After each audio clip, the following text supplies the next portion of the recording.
కల్కితో కబుర్లు సరదాగా కాసేపు. Like, share and subscribe. Hi friends, మనం ఇప్పుడు పంచదార లేని పసందైన పాయసం చేసుకుంటామండి. ఈ సమ్మర్లో గనక ఇలా చేసుకుంటే రుచికి రుచి, ఆరోగ్యానికి ఆరోగ్యం, అలాగే ఎండతాపం నుంచి కూడా బాగా కాపాడుకోవచ్చండి. బాగా చలువ చేస్తుంది కూడాను. నెయ్యి కాగిన తర్వాత కొద్దిగా జీడిపప్పులు వేసుకొని వేపుకుందామండి.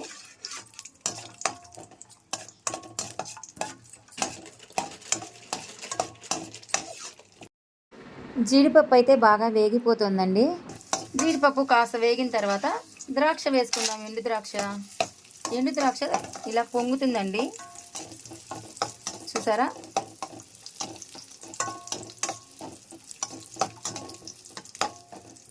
ఎండు ద్రాక్ష జీడిపప్పు వేగిపోయిన తర్వాత స్టవ్ ఆఫ్ చేసుకొని పక్కకు తీసి పెట్టుకునేద్దాం.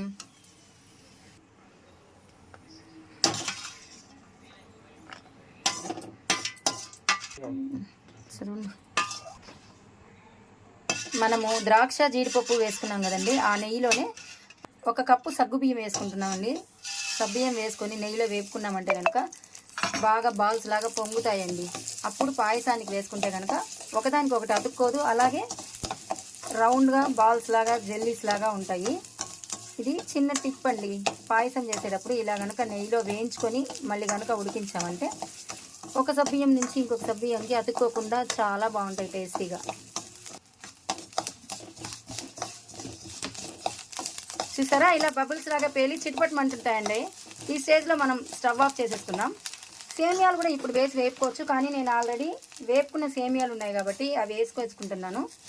వేపుకున్న సేమియాలు కొద్దిగా వేసుకొని ఆ వేడికే బాగా అయిపోతుందండి. ఇప్పుడు మనం స్టవ్ ఆఫ్ చేసుకుందాం. కొని పాయసం కోసం పాలు కాచుకుందాం.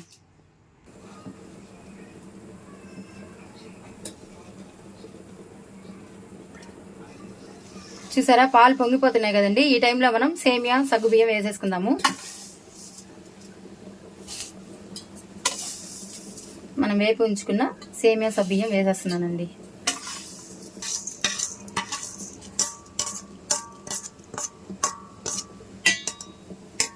ఈ పాలల్లోనే బాగా ఉడకాలి సేమియా సగ్గుబియ్యం. ఈ సేమియా సగ్గుబియ్యం బాగా పాలల్లో ఉడికించుకుందాం. ఈ లోపల మనం ఇంకో స్టవ్ పైన బెల్లంలో నీళ్లు వేసుకొని కరిగించుకుంటున్నామండి. దీన్ని వడగట్టుకొని వేసుకుందాం. మనం ఇప్పుడు షుగర్ వాడటం లేదు, బెల్లం నీళ్లు కరిగించుకుంటున్నాం. బెల్లంలో వాటర్ వేసుకొని కరిగించుకొని ఈ బెల్లం నీళ్లు పాయసానికి వాడుకుందాం. మనం వేసుకున్న సేమియాలు సగ్గుబియ్యం పాలల్లో బాగా ఉడుకుతుంటాయండి. సిమ్లో పెట్టేసి, పొంగిపోకుండా సిమ్లో పెట్టేసి కొద్దిగా మూత పెట్టేసుకుందాము. కొద్దిగా ఓపెన్లో పెట్టుకోవాలండి మూత. చూసారా, సిమ్లోనే ఉడికిన తర్వాత కాసేపు ఆగి మూత తెరిచి చూసుకుంటే ఇలా సిద్ధమైపోయి ఉంటుందండి. మనం వేసుకున్న సగ్గుబియ్యము సేమియా బాగా ఉడికిపోయిందండి. ఇప్పుడు మనం ముందే వేపు పెట్టుకున్నాం కదండి, ద్రాక్ష జీడిపప్పు వేసేసుకొని కొద్దిగా యాలకుల పొడి వేసుకుంటున్నాను అండి. యాలకులు షుగరు కలిపి వేసుకున్న పౌడర్ వేసేసుకొని ఇలా కలిపేసుకొని అంతే అండి. యాలకుల పొడి, బెల్లం వాటరు అన్నీ వేసేసుకున్నాక, బెల్లం వాటర్ కూడా వేసేసుకున్నాక సేమియా సగ్గుబియ్యం పాయసం రెడీ అయిపోయిందండి. మనం షుగర్ వాడకుండా బెల్లం వాడాం కాబట్టి చాలా హెల్దీ. మనం బెల్లం కాగబెట్టుకున్న వాటర్ మాత్రం బాగా చల్లారిన తర్వాత మాత్రమే కలుపుకోవాలండి. వేడిగా కలిపితే పాలు విరిగిపోతాయి కాబట్టి బాగా చల్లారిన తర్వాత మాత్రమే కలుపుకోవాలి.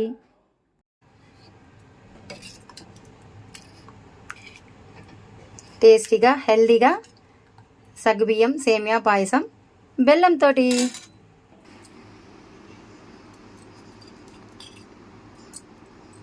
ఇప్పుడు మనం ముందే వేపుకున్న కొద్దిగా డ్రై ఫ్రూట్స్ చల్లుకుందాం.